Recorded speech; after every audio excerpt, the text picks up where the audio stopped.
হলো না গো, হলো না। আজকেও কাপড় ধোয়া হলো না। দেখ রে রত্না, দেখ পুকুর ঘাটে কে বসে আছে, সেই অপয়া বউটা, যার স্বামী তাকে দু চোখে দেখতে পারে না। তুমিও না, কি না কি বলো কাকে? ওকে দেখতে পারবে কিভাবে ওর স্বামী? দেখছো না তার গায়ের রংটা? কি বিচ্ছিরি দেখতে গো, ছি ছি ছি ছি।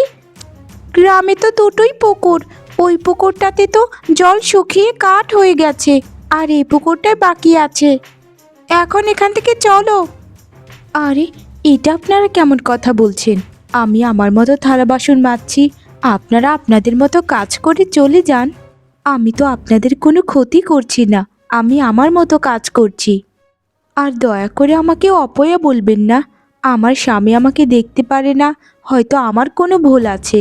দেখো গো দেখো, এই কালির কত বড় সাহস, চ্যাটাং চ্যাটাং কথাও শিখেছে দেখা যায়। তুই বোধহয় কিছুই জানিস না রে কালি, তোর স্বামী আছে না, উত্তর পাড়ার একটা মেয়ের সাথে সম্পর্ক আছে। গিয়ে দেখ, ওকে প্রত্যেক দিন হাট বাজার করে দেয়। আর এদিকে দেখ, তোর ওই গায়ের রঙের জন্য তোর স্বামী তোকে সকাল বিকেল জুতো পেটা করে। হা হা হা হা হা। তোর লজ্জা করে না? যখন দেখিয়েছিলিস যে তোর গায়ের রংটা কালো, তা তুই বিয়ে কেন করেছিলিস রে? আমাদের মতো যদি সুন্দরী হতিস তাহলেও একটা কথা ছিল। অপয়ার অপয়া সকাল সকাল চলে এসেছে ঘাটে আমাদেরকে মুখটা তার দেখাতে। আমাকে বারবার কেন অপয়া বলছেন? আমার একটা নাম আছে, আমার নাম লক্ষ্মী। মা ভালোবেসে আমাকে লক্ষ্মী বলে ডাকতেন, বলতেন আমি নাকি ঘরের লক্ষ্মী। আপনারা তো শুধু মানুষের মনে কষ্টই দিতে জানেন, মানুষদেরকে একটুও সম্মান দিতে জানেন না।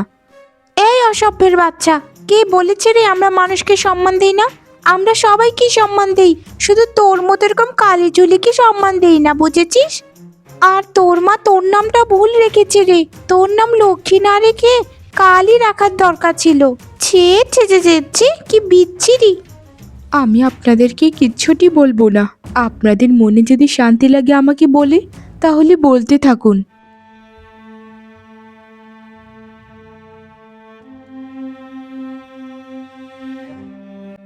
আরে, আপনি কখন কাজ থেকে ফিরলেন? আমাকে তো বলেননি যে আজকে তাড়াতাড়ি ফিরে আসবেন।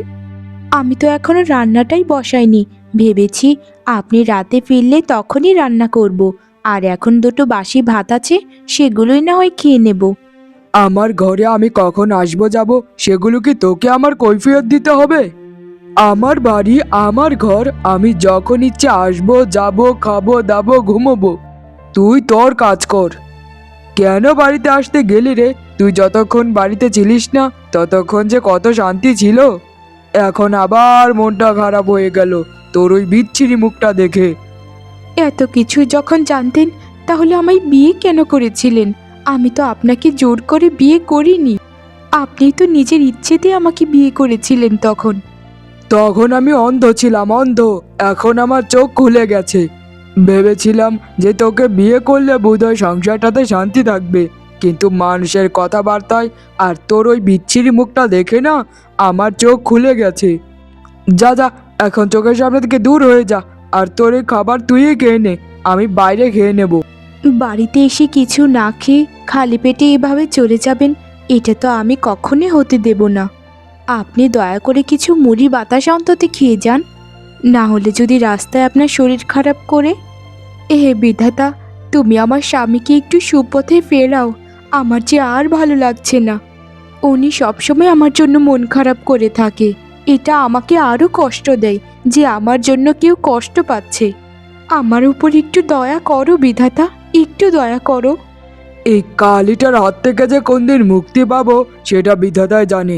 তবে যা করতে হবে আমায় তাড়াতাড়ি করতে হবে, না হলে দেরি হয়ে গেলে আবার হাতছাড়া হয়ে যাবে সব কিছু।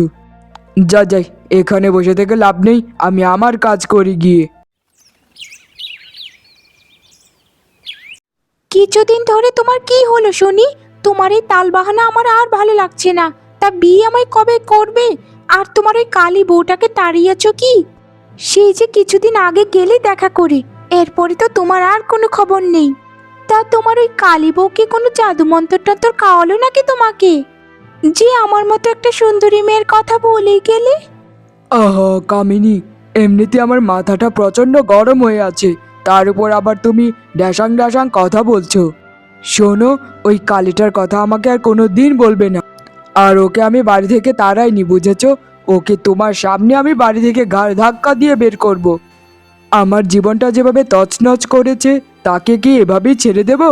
তাই নাকি? তা সেদিনটা আসবে কোন দিন শুনি, যেদিন আমার সামনে ওই কালী লক্ষ্মীকে অপমান করবে? সেদিনটা আসার আগে বুঝি আমি বুড়িই হয়ে যাব, আর দেখা হলো না গো। কোনো বুড়ি টুড়ি হবে না, বুড়ি হলে আমিও তোমার সাথে বুড়ো হব। শোনো, আজকে আমি ওর লীলা খেলাটা শেষ করে দিতে চাচ্ছি, বুঝেছো? তুমি চলো আমার সাথে, আজকে আমাদের বিয়ে হবে। তোমাকে বউ বানিয়ে ওর সামনে নিয়ে যাব, তারপর দুজন মিলে চরম অপমান করে ওকে বাড়ি থেকে তাড়িয়ে দেব। সত্যি সত্যি বলছো তুমি? আজকে আজকে আমার মতো খুশি আর দ্বিতীয়টি কেউ নেই। কি শোনালে তুমি! এতদিন তুমি আসোনি, এতে আমার কোনো আক্ষেপ নেই। আজকে আজকে আমি তোমার উপর সব থেকে বেশি খুশি। তুমি তাহলে এখানে দাঁড়াও, আমি তৈরি হই, তারপর আমরা বিয়েটা করে নেব। আচ্ছা আমার হবু বউ, ঠিক আছে। তুমি এমন সুন্দর করে সাজবে যেন ওই কালীটা তোমায় দেখে আফসোস করতে থাকে। আরে তুমি কোনো চিন্তা করো না, আজকে আমার বিয়ে, তাই আমি আজকে সব থেকে সুন্দর করে সাজবো। আর ওই কালীটাকে দেখিয়ে দেব যে যে আমার স্বামীর পছন্দ কোনো দিক দিয়ে খারাপ নয়।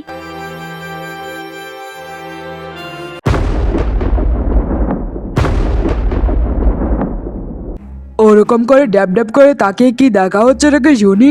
এ আমার নতুন বউ, আমি বিয়ে করেছি আবার। বিয়ে করার পর এসেও এই কালীটার মুখটা দেখতে হলো। আহা রে, কি জীবন আমার! আমাকে আগে বললেই তো হতো যে বাড়ি থেকে চলে যা, আমার এই দিনটা কেন দেখতে দিলেন? আমি আমি আসলে বিশ্বাসই করতে পারছি না। আপনি যা বলতেন সব কিছু আমি মজা হিসেবে নিয়েছিলাম, কিন্তু কিন্তু আজ আমার চোখ খুলে দিলেন। আপনি রাগের চোটে যা বলতেন সব কিছুই সত্যি ছিল, আপনার বলা কথা প্রত্যেকটাই সত্যি ছিল। কেন আমার জীবনটা নষ্ট করলেন? কেন আমার জীবনটা নষ্ট করলেন বলুন, উত্তর দিন আমায়। এই জন্যই আমার স্বামী বলতো যে ঘরে কখনো আয়না আনে না। তা তোর মুখটা কি আয়নায় কখনো দেখেছিস রে? তোকে না ওই রাস্তাঘাটের কুকুরগুলোর মতো দেখা যায়, কি বিচ্ছিরি তোর চেহারাটা। আমার স্বামী কত সুদর্শন দেখেছিস, তোর সাথে ওর কি কখনো যায়? নিজের জায়গায় থাকিস, বুঝেছিস? আমি আমি আমার জায়গাতেই আছি, কিন্তু কিন্তু আমি আপনাদেরকে অভিশাপ দেব না। আমি চাই আমি চাই আমি যেভাবে কষ্ট পেয়েছি আপনারা যেন কষ্ট না পান, আপনারা সবসময় সুখী থাকুন, এই প্রার্থনাই আমি করব। তোর বক্তৃতা দেওয়া শেষ, এখন এখান থেকে বেরিয়ে যা, বেরিয়ে যা বলছি। এই ঘরে আর তোর জন্য কোনো জায়গা নেই। এখন থেকে আমি আর আমার নতুন বউ থাকবো। তুই এই গ্রাম ছেড়ে চলে যাবি, কোনো দিন আর আমার বাড়িতে ফিরে আসবি না, বুঝেছিস? যদি তোকে দেখেছি তো তোকে আমি আগুনে জ্বালিয়ে পুড়িয়ে মারবো। আমায় ওরকম ভাবে বলতে হবে না, আমি এমনিতেও চলে যাব। আমি চাই না আমার জন্য কারো সুখ বিসর্জন দিক। আমি চাই সবসময় আপনারা সুখে থাকুন। আমি না থাকলে হয়তো আপনারা আরো বেশি সুখে থাকবেন। কোনো দিন আর আসবো না আমি এখানে, কোনো দিন না। আমি চলে যাচ্ছি আমি। যা যা, এখনো দাঁড়িয়ে আছিস কেন? তোর ওই ন্যাকামো কান্নাটা না আমার মাথায় ধরছে রে হতচ্ছাড়ি। যা যা বলছি, যা।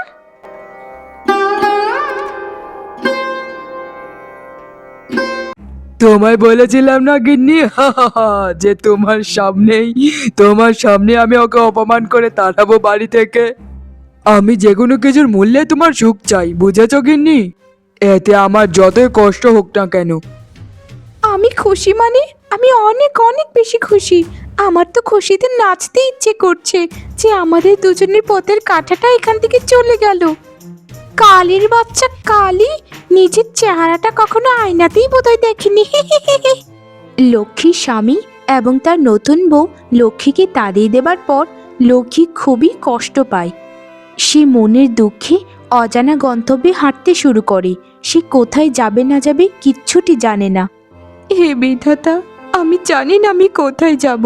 আমাকে একটা রাস্তা দেখাও বিধাতা। কেন আমার কপালে এত কষ্ট লিখে দিলে বিধাতা? কে রে তুই বাচ্চা? এখানে আমার ডেরা এসে কান্নাকাটি করছিস? তুই কে? তোর বাড়ি কোথায়? আমি কি জানতে পারি? আমায় ক্ষমা করবেন তান্ত্রিক বাবা, আমি এক অসহায় বউ গো। আমার স্বামী আমার এই কুৎসিত গায়ের রঙের জন্য অন্যত্র বিয়ে করেছে, আর নতুন বউ আর স্বামী মিলে আমাকে বাড়ি থেকে তাড়িয়ে দিয়েছে তান্ত্রিক বাবা। আমার যাবার কোথাও জায়গা নেই। আমি আমি কোথায় যাব, কি করব কিচ্ছুটি জানি না। বোকার মতো কান্না করিস না। কখনোই দুর্বল হবি না। দুর্বল হলেই মানুষ তোকে আরো বেশি আঘাত করবে। হার না মেনে সামনের দিকে এগিয়ে যাওয়ার নামই তো হচ্ছে জীবন। শোন, একটু সামনে এগিয়ে একটা নদী দেখবি। সেই নদীর পার বরাবর একটু দাঁড়াস, তোর থাকার একটা ব্যবস্থা হয়ে যাবে। যা যা, এক্ষুনি বেরিয়ে পড়। তারপর সবাই মতো তোর সাথে আমি দেখা করব। তান্ত্রিক বাবা তো বলেছিল এখানটাই যেন দাঁড়াই, কিন্তু এখানে কোথায় আমি থাকবো? এই নদীর পাড়ে থাকাটা তো আমার পক্ষে অসম্ভব। তবে আরেকটু ধৈর্য ধরে এখানটাই দাঁড়াই। আপনি আপনি মহান সাধু বাবা, আপনি আমায় সত্যিই বলেছিলেন। আপনাকে অনেক অনেক ধন্যবাদ। আমার খুবই আশ্রয় একটা দরকার ছিল।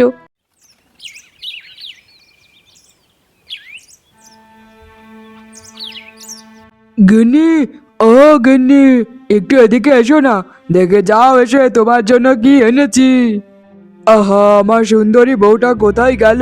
এদিকে এসো না গিন্নি, দেখে যাও কি এনেছি তোমার জন্য। আরে কই গেলে হে গিন্নি? এদিকে এসো না বলছি। কি হয়েছেটা কি শুনি? একটু পর পর এসে গিন্নি গিন্নি বলে চেঁচাতে থাকো। আমার আর ভালো লাগছে না। কি ঘোড়ার মাথা এনেছো শুনি, যে দেখানোর জন্য উদগ্রীব হয়ে বসে আছো? দেখো গিন্নি, তোমার জন্য কি এনেছি আমি। এই ছাইপাশ আর আমার ভালো লাগছে না, বুঝেছো? এগুলো আমার একদম পছন্দ হয় না।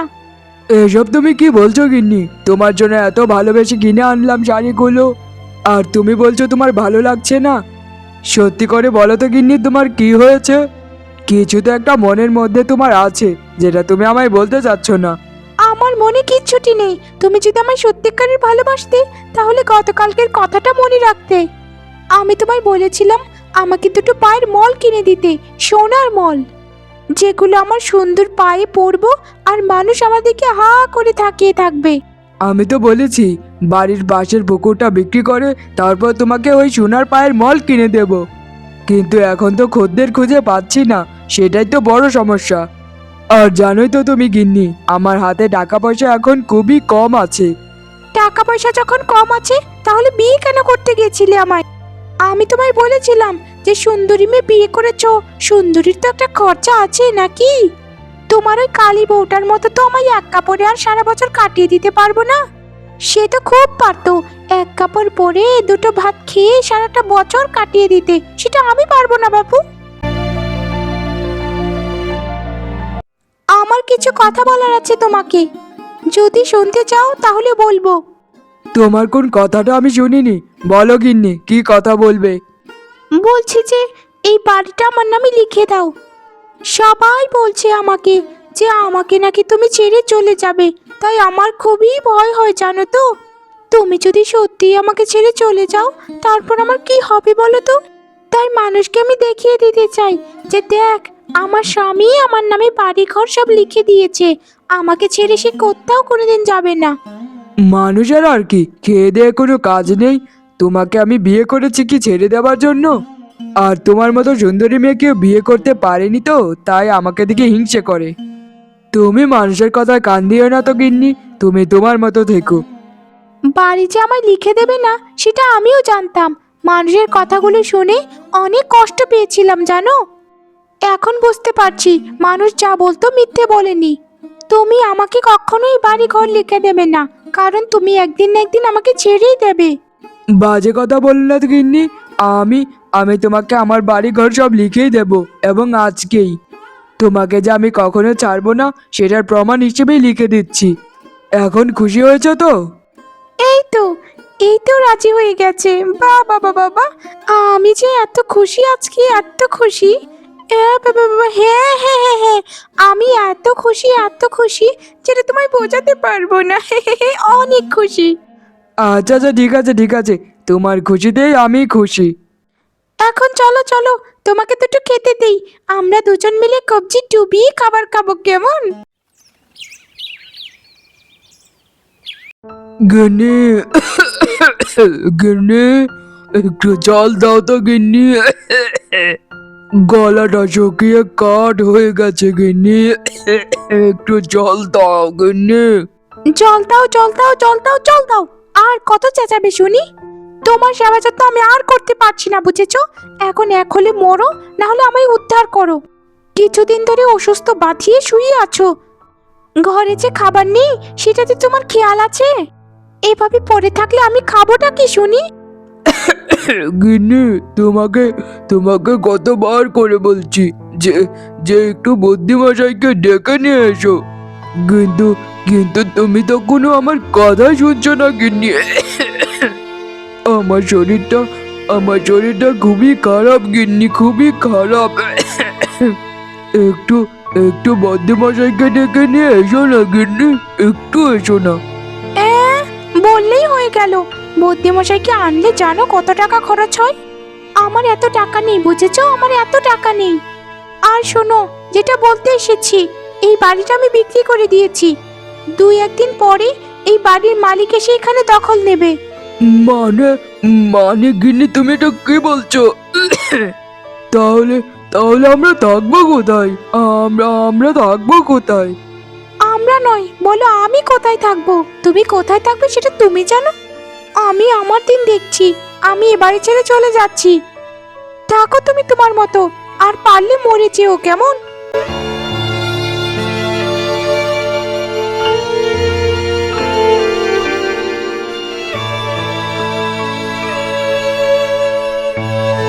শোন, তোর স্বামী অনেক অসুস্থ। তোর স্বামীর বউ তোর স্বামীকে ছেড়ে চলে গেছে। এবার তোর সুখের দিন আসতে চলেছে। তুই এক্ষুনি বাড়ি ফিরে যা, আর আমি একটা কুমন্ডল দিচ্ছি, সেটা থেকে একটু জল তোর স্বামীকে খাইয়ে দিবি, কেমন? এ কি বলছেন আপনি তান্ত্রিক বাবা? আমার স্বামী অসুস্থ মানে? আমার স্বামীর কি হয়েছে? কি এমন হলো যে যে আমার স্বামী স্ত্রী আমার স্বামীকে রেখে পালিয়ে গেছে? আরে সে কঠিন এক অসুখ, হাতে বেশি সময় নেই, এক্ষুনি বেরিয়ে পড়। আপনার কি হয়েছে? বলুন, আপনার কি হয়েছে? আপনি আপনি এত অসুস্থ হলেন কি করে? বলুন বলুন আমায়। আমাকে আমাকে আপনার একটু সেবা করতে দিন, যেন আপনাকে একটু সুস্থ করতে পারি। আমাকে আর তাড়িয়ে দেবেন না। আমি আমি আমি আপনাকে একটু সেবা যত্ন করে যখন সুস্থ হবেন আবারও চলে যাব। এসেছো তুমি লক্ষ্মী, আমার ঘরের লক্ষ্মী, এসেছো তুমি। আমাকে ক্ষমা করে দাও লক্ষ্মী, আমাকে ক্ষমা করে দাও। আমি তোমার সাথে যা করেছি তার কোনো ক্ষমা নেই। আমি তোমার দুটো পায়ে পড়ি লক্ষ্মী, আমায় ক্ষমা করে দাও। আমি খাঁটি হিরে চিনতে পারিনি, আমি খাঁটি হিরে চিনতে পারিনি। চুপ করুন, আপনি চুপ করুন। আমাকে এরকম ভাবে বলে লজ্জায় ফেলবেন না। আপনি আমার পতি দেবতা, আপনি আমার স্বামী। আপনার ঠাঁই সবসময় আমার মাথার উপরে, পায়ের নিচে কখনোই নয়। যা হবার তা হয়ে গেছে। এখন চলুন না, আমরা নতুনভাবে সব কিছু শুরু করি। আর আমি এটাও জানি, এই বাড়িটা এখন আমাদের নেই। আমার একটা নতুন বাড়ি হয়েছে, যেটা আমাকে এক তান্ত্রিক বাবা দিয়েছেন। আমরা সেখানেই চলে যাব। তোমাকে আমি চিনতে পারিনি গিন্নি, তোমাকে আমি চিনতে পারিনি। আমি আমি মরীচিকার পেছনে দৌড়ে দৌড়ে নিজের জীবনটা শেষ করতে বসেছিলাম গিন্নি। আমাকে ক্ষমা করে দাও গিন্নি, আমায় ক্ষমা করে দাও। ঈশ্বর, আমাকে ক্ষমা করে দিন, আমায় ক্ষমা করে দিন।